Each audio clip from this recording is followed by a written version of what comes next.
كفروا لهم نار جهنم لا يقضى عليهم فيموتوا ولا يخفف عنهم من عذابها.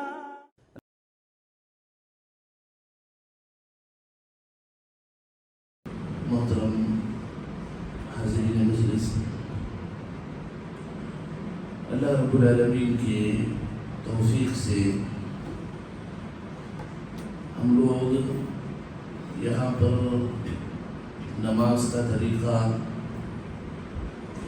نماز میں پائے جانے والے سنن اور نماز میں ہونے والے ارکان اور نماز میں موجود واجبات کے سلسلے میں اس کو سننے، اس کو یاد رکھنے اور ان چیزوں کو پریکٹیکلی اپنی زندگی میں لانے کے لیے یہاں ہم بیٹھے ہوئے ہیں۔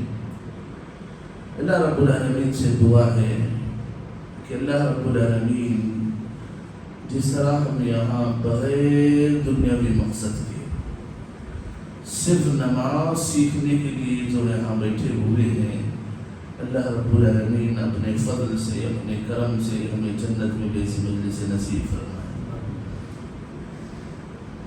دیکھیے، سب سے پہلے کوئی بھی عمل ہو اس دنیا میں، دین کا مسئلہ ہو، شریعت کا مسئلہ ہو، دین سمجھ کر یا اس پر ثواب اگر شریعت رکھی ہے، وہ چیز اگر کوئی انسان کرتا ہے تو اس چیز کے کرنے میں، اس چیز میں دو چیزوں کا ہونا ضروری ہے۔ مثال کے طور پر ایک انسان نماز پڑھتا ہے تو وہ نماز پڑھنے کے لیے یہ دو چیزیں ضروری ہیں، صدقہ دیتا ہے، روزے رکھتا ہے، حج کرتا ہے، جو بھی نیکی خیر جو دین سے جڑی ہوئی ہو، نیکی کی بات اس میں کی گئی ہو، تو اس کام میں دو چیزیں ضروری ہیں۔ سب سے پہلی چیز کیا ہے؟ کون بتائیں؟ احسنت، ابن القیم رحمۃ اللہ علیہ کہتے ہیں سب سے پہلی چیز للہ، آپ صرف اللہ کے لیے کریں گے، نماز آپ اللہ کے لیے پڑھیں گے۔ اگر آپ یہ سوچ کر کہیں نہ کہیں آپ کے دماغ میں یہ آئے کہ نہیں مجھے لوگ کیا کہیں گے، ہم جائیں گے نماز میں حاضری دے کر آ جائیں گے، نہیں، اللہ کے لیے پڑھنا ہے۔ ہو رہا ہے آپ جو ہے گزر رہے ہیں، جو ہے آپ کو جو ہے نماز کا وقت معلوم ہے، لیکن آپ نماز اس لیے پڑھتے ہیں تاکہ آپ کے جو نگران ہیں ان کو حاضری دے، والد ہوں، سرپرست ہوں، ذمہ دار ہوں۔ قل ان صلاتي ونسكي ومحياي ومماتي لله رب العالمین، ہمارا نماز پڑھنا، ہمارا جو ہے قربانی دینا، ہمارے ہر نیکی میں اللہ کے لیے نیکی ہو، یہ سب سے پہلا شرط ہے۔ اور دوسری چیز احسنت، دوسری چیز ہے اللہ کے نبی صلی اللہ علیہ وسلم کا طریقہ۔ دیکھیے، ایک انسان آ رہا ہے، اللہ کے لیے آ رہا ہے، اس کے اندر تڑپ ہے کہ مجھے اللہ کے لیے ہی یہ کام کرنا ہے، اسے طریقہ معلوم نہیں، آ رہا ہے پہلے سجدہ کر دے رہا ہے، کوئی آ رہا ہے پہلے تشہد میں بیٹھ جا رہا ہے، کوئی آ رہا ہے سورہ فاتحہ بعد میں پڑھ رہا ہے، اس کے بعد جو ہے دوسرے سورے پہلے پڑھ رہا ہے، تو ہو جائے گا؟ نہیں۔ طریقہ وہ ہو جو اللہ کے نبی صلی اللہ علیہ وسلم نے سکھایا ہو، سمجھ رہے؟ ہر نیکی اللہ کے بندو، جو بھی اللہ رب العالمین نے انعام رکھا ہے، نیکی ثواب رکھا ہے، اس عمل میں جب تک یہ دو چیزیں نہ ہو، اللہ کے پاس ہمارا کوئی عمل نہیں پہنچے گا۔ ایک اخلاص ہو، صرف اللہ کے لیے ہو، اور دوسرے جو کر رہے ہیں کام، وہ کام اللہ کے نبی کے طریقے کے مطابق ہو۔ اسی وجہ سے اللہ کے نبی صلی اللہ علیہ وسلم نے کہہ دیا صلو کما رأیتمونی اصلی، لوگوں نماز ویسے پڑھو جیسے میں نے تمہیں پڑھ کر دکھایا ہے۔ واللہ اللہ کے نبی کی داڑھی کی حرکت محفوظ ہے ہمارے حدیثوں میں. اللہ کے نبی صلی اللہ علیہ وسلم تشہد میں کیسے بیٹھتے تھے؟ صحابہ نے ہر حرکت کو، ایک ایک حرکت کو غور کیا، ایک ایک حرکت کو یاد کیا، ایک ایک حرکت پر نظر رکھی. کہتے ابن عباس رضی اللہ تعالیٰ سے پوچھا گیا کہ اللہ کے نبی صلی اللہ علیہ وسلم ظہر اور عصر میں کچھ پڑھتے تھے؟ ظہر اور عصر میں نمازوں میں جو سری نمازیں ہوتی ہیں جس میں آواز سے نہیں پڑھا جاتا ہے، لوگوں کو شک ہوا کہ اللہ کے رسول پڑھتے تھے. تو ابن عباس کہتے ہیں ہاں اللہ کے رسول ان دو نمازوں میں پڑھتے تھے. کیسے معلوم؟ کہتے ہیں اللہ کے نبی کی داڑھی حرکت کرتی تھی. مطلب یہ کہ اللہ کے نبی صلی اللہ علیہ وسلم آہستہ سے پڑھتے تھے، آواز نہیں ہوتی تھی لیکن زبان حرکت ہوتی تھی، جس کی وجہ سے اللہ کے نبی کی داڑھی کی حرکت ہوتی تھی. اللہ کے نبی کی ایک ایک حرکت کو صحابہ اکرام رضوان اللہ علیہ مجمعین نے ہم تک پہنچایا ہے. اگر کوئی یہ انسان نہیں، یہ فعلی ہے، یہ قولی ہے، قولی ابلغ ہے، یعنی اللہ کے نبی کا قول احسن ہے، ارفع ہے، تو ہم قول کو مانیں گے، فعل کو چھوڑ دیں گے، یا فعل کو ہم مانیں گے، قول نہیں. یہ تقسیم میں جائز نہیں ہے. اللہ کے نبی سے جو بھی چیز ثابت ہو جائے اسے ہم کو کرنا ہے. صحابہ اکرام رضوان اللہ علیہ مجمعین کر کے دکھاتے تھے. جیسا کہ میں نے کہا وہ اس مرتبہ کہ عبداللہ ابن عمر، ابو ہریرہ رضی اللہ تعالی عنہ لوگوں کے سامنے نماز پڑھتے تھے.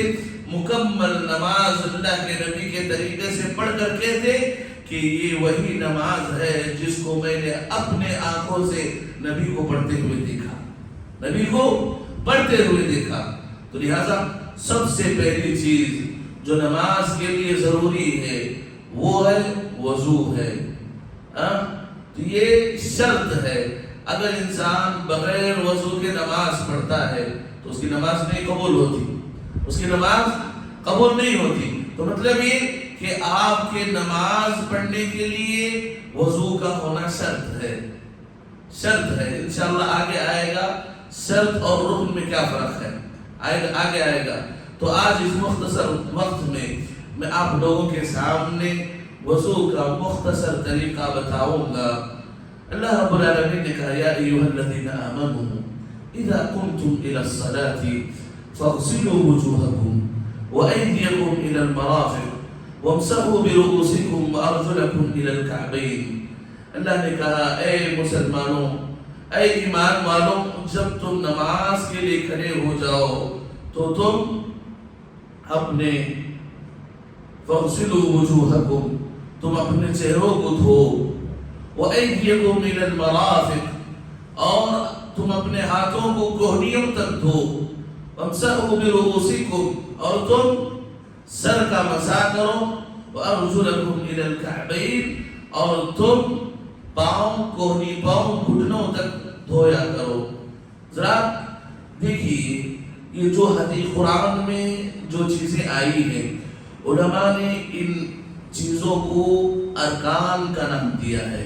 چلیے ہر چیز میں عبادت آپ لے لیں، جو بھی چیز آتی ہے وجوبی طور پر آپ ایک جو ہے موٹے انداز سے جسے کہتے ہیں آسان یاد رکھنے کے لیے ہم علماء نے جو ہے 3 قسمیں بیان کیے ہیں. ایک رکن ہے، دوسرا واجب ہے، تیسرا سنت ہے. رکن کسے کہتے ہیں؟ جیسے پلر ہے، اگر پلرز نہ ہو تو چھت کا کھڑا ہونا ممکن ہے، ہوگا نہیں ہوگا. تو یہی رکن جسے کہتے ہیں. اگر وہ چیز وضو میں نہ ہو، اگر وہ چیز نماز میں نہ ہو، اگر وہ چیز عبادت میں نہ ہو تو وہ عبادت ہی سرے سے قبول نہیں ہوگی. سمجھ رہے؟ رکن یہ ہے کہ مثال کے طور پر نماز میں رکن کیا ہے؟ قیام ہے. اگر انسان قیام ہی نہ کرے، کھڑا ہونا ہی نہیں، تو کیا اس کی نماز ہو جائے گی؟ نہیں ہوگی. نماز پھر جو ہے وہ اعادہ کرے گا. آسان سمجھنے کے لیے اللہ کے نبی صلی اللہ علیہ وسلم نے حج کے بارے میں کہا کیا؟ الحج عرفہ. کیا کہا؟ الحج عرفہ کا، یعنی عرفے کے دن قیام کرنا ہی حج ہے. تو علماء نے کہا عرفے میں قیام کرنا آپ مسلمانوں کا رکن ہے. اگر انسان عرفے میں قیام نہیں کرے گا تو اس کے لیے نہ دم دینا ہے نہ جو ہے فلاں چیزیں، بلکہ وہ آئندہ سالی کرے گا. پھر شروع سے کرنا ہے. تو رکن کہتے ہیں اگر انسان اس سے رکن چھوٹ جائے تو عبادت ہی قبول نہیں ہوگی. ایک واجب کیا ہے؟ اللہ کے نبی صلی اللہ علیہ وسلم نے جو لزومی طور پر کہا، اگر انسان سے واجبی طور پر واجبی کام چھوٹ جائے نماز میں خاص طور پر، تو وہ انسان نماز پوری طرح نہیں پڑھے گا بلکہ سجدے سہو کرے گا. سجدے سہو کرے گا. سنت اللہ کے نبی صلی اللہ علیہ وسلم نے جو عمل کیا ہے انسان اس کے مطابق اگر کرے گا تو اللہ رب العالمین کے پاس مکمل طور پر اس کی نماز پہنچے گی یا ثواب کا حقدار ہوگا. تو سب سے پہلی چیز جو آیت میں بیان کی گئی کہ آپ چہرہ دھوئیں گے، آپ مسح کریں گے، ہاتھ کوہنیوں تک دھوئیں گے، پیر کو دھوئیں گے، یہ ساری چیزیں ارکان میں سے اگر ان میں کا ایک بھی آپ کا چھوٹ جائے، بھول کر بھی ہو چھوٹ جائے، تو آپ کو پھر شروع سے کرنا ہے وضو. سمجھ رہے کہ نہیں؟ تو سب سے پہلے آپ کیا کریں گے؟ ہر چیز میں علماء نے قید بتائی، نیت شرط ہے. انما الاعمال بالنیات. آپ نماز کے لیے وضو کر رہے ہیں، وضو کے لیے نیت شرط ہے. سب سے پہلے وضو کے لیے نیت شرط ہے. ہاں، وضو کے لیے نیت اگر کہیں گے تو کیا نیت کے لیے کوئی الفاظ ہے؟ نہیں، نیت دل کا معاملہ ہے، دل کی کیفیت ہے. آپ کا وضو کی طرف جانا، نماز کے لیے آپ نماز کا وقت ہونا، نماز کے وقت ہونے کے بعد آپ وضو کے لیے جانا، یہی جو ہے آپ کے لیے نیت کے لیے کافی ہو جائے گا. اس کے لیے نویت للصلاۃ ولکذا ولکذا کوئی عربی الفاظ لینا یا اردو میں ہی کوئی ایسی نیت کرنا، کوئی اس طرح کی حدیث جو ہے ثابت نہیں ہے، نہ سلف سے جو اس طرح کی چیزیں ہمیں ملتی ہے. تو نیت دل کی کیفیت کا نام ہے. تو سب سے پہلے نیت کریں گے. اور دوسری چیز آپ بسم اللہ پڑھیں گے. سمجھ رہے کہ نہیں؟ تو بسم اللہ کیا ہے؟ کون بتائے؟ ابھی میں فرق بتایا، رکن اور واجب میں فرق بتایا. تو بسم اللہ کیا ہے؟ کون بتائیں گے؟ نہیں، بسم اللہ وضو میں یا رکن ہے یا واجب ہے. اگر رکن مانیں گے تو آپ جب تک بسم اللہ نہیں بولیں گے آپ کا وضو نہیں ہوگا. اچھا، آپ وضو بنا لیے، مسجد کے اندر آ گئے، آپ کو یاد ہے بسم اللہ نہیں بولے، اگر رکن مانیں گے تو آپ کو جا کے وضو کرنا ہے. تو علماء نے لکھا ہے بسم اللہ کہنا رکن نہیں ہے، بسم اللہ کہنا واجب ہے. سمجھ رہے ہیں؟ اب واجب کہنے والوں میں کون ہے؟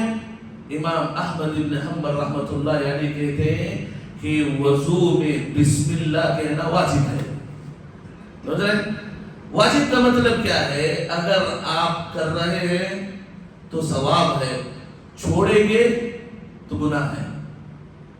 سمجھ رہے کہ نہیں؟ آپ کر رہے ہیں، واجب ہے، آپ کر رہے ہیں کوئی کام تو آپ ثواب ملے گا. اگر آپ وہ چیز چھوڑیں گے تو آپ کو عذاب ملے گا. مثال کے طور پر نماز واجب ہے، نماز واجب ہے، اگر نماز آپ پڑھیں گے تو ثواب ملے گا، چھوڑیں گے تو اللہ کا عذاب ہے کہ نہیں. سنت کیا ہے؟ اگر آپ نہیں بھی کریں گے تو کوئی آپ کو عذاب نہیں ہے، کریں گے تو ثواب ہے. واجب اور سنت میں فرق ہے کہ آپ نہیں کریں گے تو نماز ہو جائے گی، آپ کا عمل ہو جائے گا، لیکن آپ ثواب کے مستحق نہیں ہوں گے، ثواب کے مستحق نہیں ہوں گے. تو چلیے سب سے پہلے امام احمد بن حنبل رحمۃ اللہ علیہ کہتے ہیں نیت کے بعد سب سے ضروری چیز بسم اللہ کہنا واجب ہے. لا وضوء لمن لم يذكر اسم اللہ علیہ. ایسا وضو اللہ کے پاس قابل قبول نہیں ہوگا جو وضو جس کی شروعات بسم اللہ سے نہ کی گئی ہو. دیکھیے اس حدیث کے صحیح اور ضعیف ہونے میں لوگوں کا علماء کا اختلاف ہے. اگر اختلاف نہیں ہوتا تو ہم زبان ہی نہیں کھولتے. اللہ کے نبی کی حدیث واضح ہو گئی کہ تمہاری وضو جو ہے تمہارے نماز کے لیے تمہارے وضو کے لیے بسم اللہ کہنا، جب تک تم بسم اللہ نہیں کہتے تمہارا وضو نہیں ہوگا. یہ نص صریح ہے، بس اختلاف اس میں ہوا کہ حدیث صحیح ہے کہ نہیں، تو اس میں اختلاف ہوا. امام البانی رحمۃ اللہ علیہ وغیرہ جو ہے اس حدیث کو صحیح قرار دیتے ہیں. جو لوگ کہتے ہیں نہیں بسم اللہ واجب نہیں ہے، بسم اللہ سنت ہے. سنت مطلب کیا ہے؟ کریں گے تو ثواب ہے. مثال طور پر آپ کو یاد تھا، کر لیے تو آپ کو ثواب ہے، چھوڑیں گے تو کیا بھی ہے جو ہے آپ کو سزا نہیں. لیکن وجوب اگر مانیں گے تو آپ کو سزا ملے گی، آپ کو اس پر عقاب ہوگا. کیوں چھوڑے ہو؟ اللہ کے پاس عذاب ہوگا. تو جو کہتے ہیں کہ نہیں یہ بسم اللہ کہنا وضو کے لیے، یہ جمہور علماء کا قول ہے. اس کا امام مالک کا، امام شافعی کا، امام ابو حنیفہ رحمۃ اللہ علیہ کا، تین ائمہ یعنی جمہور علماء کا قول ہے کہ بسم اللہ سنت ہے. سنت کا مطلب یہ ہے کہ اگر آپ کو یاد رہے پڑھے ہوگا ثواب ملے گا، اگر نہیں تو آپ جو ہے آپ کا وضو مکمل ہو جائے گا. اس کی ترجیح جو ہے ابن باز رحمۃ اللہ علیہ بڑے اچھے انداز سے کی. وہ انہوں نے لکھا ہے، کہتے ہیں اگر یاد رہے مسلمان وضو کر رہا ہے، اسے یاد ہے کہ بسم اللہ پڑھنا ہے، تو یاد رہتے ہوئے اس کا بسم اللہ پڑھنا واجب ہے. واجب ہے، آپ پڑھیں گے، یاد ہے آپ کو، یاد رہ کر بھی بسم اللہ چھوڑنا یہ غلط ہے، یہ غلط ہے. ہاں اگر بھول گئے ہو تو وہ آپ کے لیے سنت کا درجہ ہو جائے گا. یہ بڑی اچھی ترجیح ہے. اللہ کے نبی صلی اللہ علیہ وسلم نے قرآن میں صاف طور پر کہا یا ایھا الذین آمنوا اذا قمتم الى الصلاۃ فاغسلوا. اللہ رب العالمین نے وضو کا طریقہ بتایا تو اس طریقے میں اللہ رب العالمین نے بسم اللہ کا ذکر نہیں کیا. تو لوگوں نے علماء نے لکھا جب اللہ نے ذکر نہیں کیا تو واجب نہیں ہے. تو راجح یہ ہے، راجح مطلب افضل یہ ہے کہ اگر آپ کو یاد ہے تو آپ ضرور پڑھیں گے تو آپ کے لیے واجب ہے. اگر آپ بھول گئے ہو، آپ اگر جو ہے بھول گئے ہو بسم اللہ پڑھنا تو آپ کے لیے سنت ہو جائے گا، آپ کا وضو ہو جائے گا. تو یہ دوسری چیز ہے. تیسری چیز آپ وضو شروع کر دیں گے. عثمان بن عفان رضی اللہ عنہ تابعی کہتے ہیں عثمان بن عفان رضی اللہ تعالی عنہ ہمیں جمع کرتے تھے، ہمیں اکٹھا کرتے تھے اور ہمارے سامنے وضو کا پانی لے کر بیٹھ جاتے. وضو کے ایک ایک طریقے کو عثمان بن عفان رضی اللہ تعالی عنہ ہمیں پریکٹیکلی طور پر کر کے جو ہے دکھاتے تھے.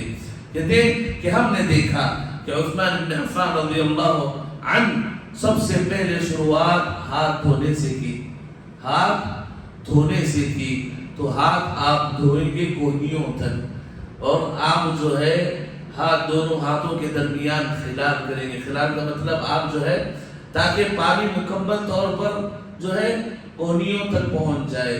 کوہنی سے زیادہ بھی دھونے جو ہے ابو ہریرہ رضی اللہ تعالی عنہ سے ثابت ہے کہ وہ جو ہے کوہنیوں سے یعنی جتنا وضو کے اعضاء ہیں اس سے زیادہ دھوتے تھے تاکہ قیامت کے دن یہ اعضاء اتنے ہی زیادہ روشن ہوں. تو لہٰذا کوہنی سے زیادہ دھونا تو چلے گا. ایک مرتبہ اگر آپ کو اطمینان ہو گیا کہ آپ ایک مرتبہ میں کامل طور پر کوہنیوں جو ہے اس جو ہے ہاتھ پورا دھو لیے ہیں تو آپ کے لیے کافی ہو جائے گا. اگر آپ کو اطمینان نہیں تو 2 مرتبہ دھوئیں، تیسری مرتبہ دھوئیں. تو شریعت نے 1 سے 3 مرتبہ اجازت دی، 4تھی مرتبہ آپ کے لیے اجازت نہیں. اللہ کے نبی نے کہا اگر آپ کے گھر کے سامنے ندی بھی جا رہی ہو، ندی بھی چل رہی ہو، یہ نہ سوچو کہ میرے گھر کے سامنے پانی کی فراوانی ہے، پانی زیادہ ہے تو میں زیادہ یوز کروں گا. نہیں، آپ کو وہاں بھی اس شریعت کے اعمال کی پاسداری کرنی ہوگی. آپ 1 مرتبہ 2 مرتبہ 3 مرتبہ دھوئیں گے. اس کے بعد منہ میں پانی لیں گے اور ناک میں پانی لیں گے. یہ 2 عمل عثمان بن عفان رضی اللہ تعالی عنہ ایک ساتھ لے کر دکھایا. کہا 1 مٹھی پانی لیا اور جو ہے منہ میں اور ناک میں ایک ساتھ ڈالا. ہم لوگ کیا کرتے ہیں کہ دونوں کے لیے الگ الگ پانی لیتے ہیں، کلی کے لیے الگ لیتے ہیں، ناک میں پانی الگ لیتے ہیں. علماء نے جائز کی حد تک جو جواز کا فتویٰ دیا ہے کہ آپ جو ہے کر سکتے، لیکن افضل اگر بات کریں آپ جو ہے ایک پانی میں دونوں جگہ پانی جو ہے کریں. فبالغ فی الاستنشاق کہا گیا کہ آپ کلی اور ناک میں پانی لینے میں زیادتی کریں. مثال کے طور پر آپ پانی لے کر کلی کریں اور ناک میں پانی لے کر اندر لے، الا یہ کہ آپ روزے سے ہوں. اگر روزے سے ہوں تو آپ جو ہے زیادہ جو ہے اس میں جو ہے زور ڈالنے کی کوشش نہ کریں، اور کلی کرتے ہوئے آپ جو ہے پورے منہ میں پانی پھیریں گے اور ناک میں پانی لے کر جو ہے، یہ بھی 1 2 3 ثابت ہے. جب تک آپ کو جو ہے تسلی ہو، آپ اطمینان مطمئن ہیں کہ آپ کا جو ہے وضو یعنی جو ہے مضمضہ اور استنشاق مکمل ہوا ہے، تو آپ جو ہے افضل یہ کہ دونوں کو ایک پانی سے کریں گے، افضل یہ ہے. تو تیسری چیز آپ کیا ہے، منہ دھوئیں گے، چہرہ. تو چہرہ کی جو شناخت کی ہے وہ کہا یہ جہاں بال کی شروعات ہوتی ہے وہاں سے لے کر یہ جو ہے ٹھڈی جسے بولتے ہیں ہم لوگ، اس کے اخیر تک ہم کو دھونا ہے. اور ادھر ایک کان کی جو ایک کان کا جو چھوٹا حصہ ہے اس حصے سے لے کر اس حصے تک دھوئیں گے. تو یہ جو ہے داڑھی کا جو رائٹ سائڈ کا حصہ ہے اسے بھی آپ دھوئیں گے.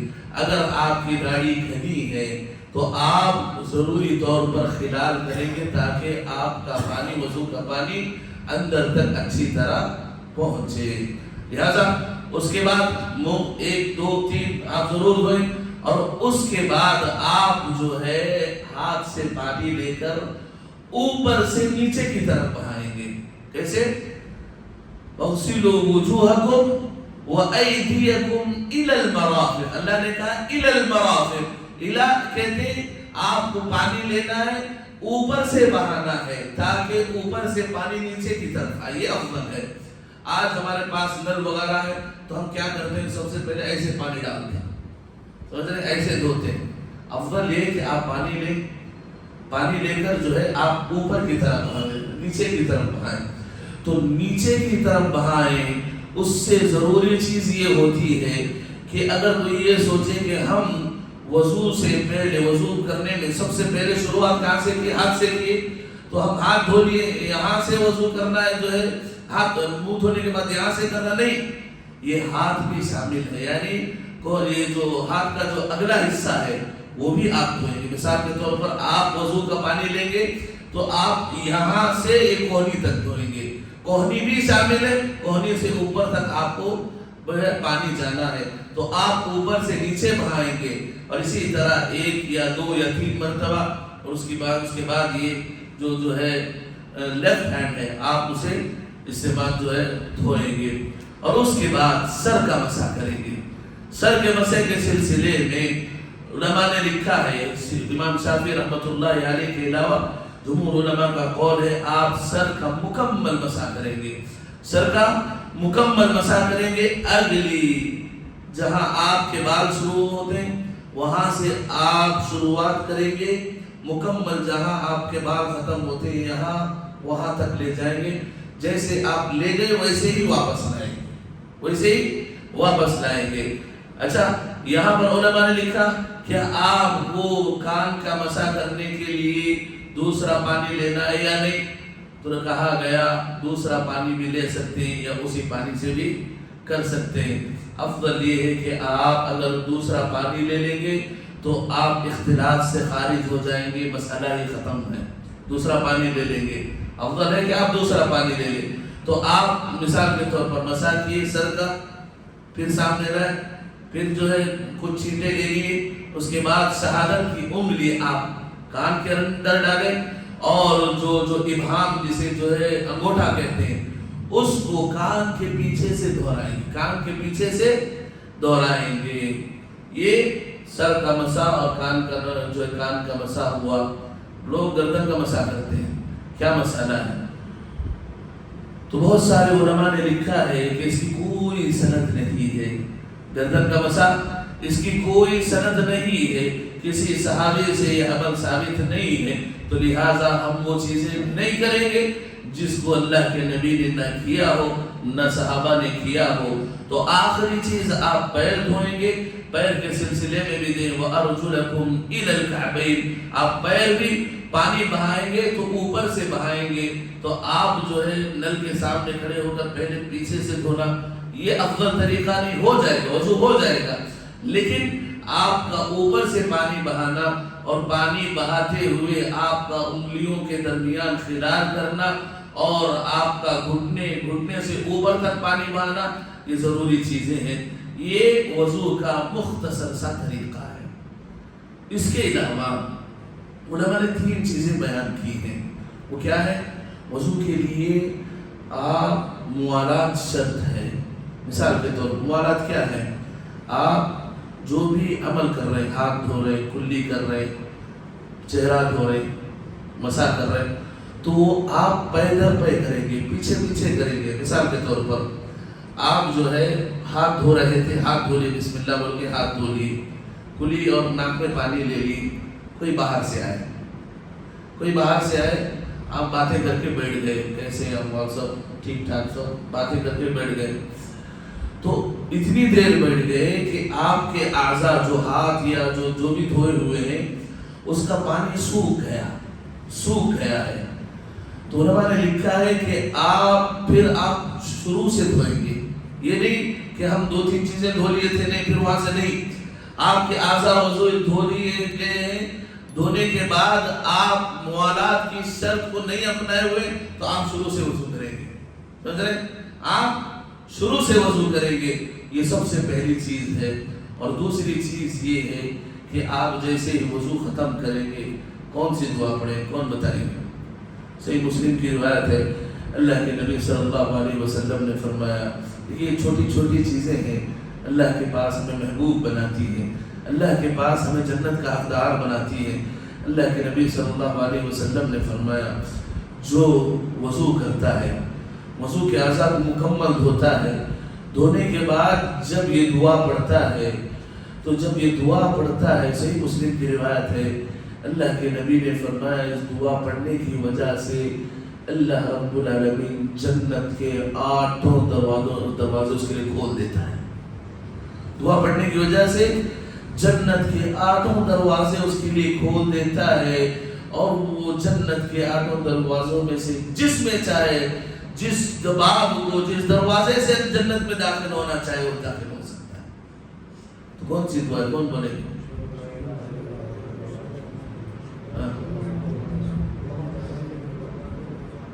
من المتطہرین، اشہد ان لا، جزاک اللہ خیر، اللہ سے ہدی آپ لوگوں کو اشہد، اہتمام کریں۔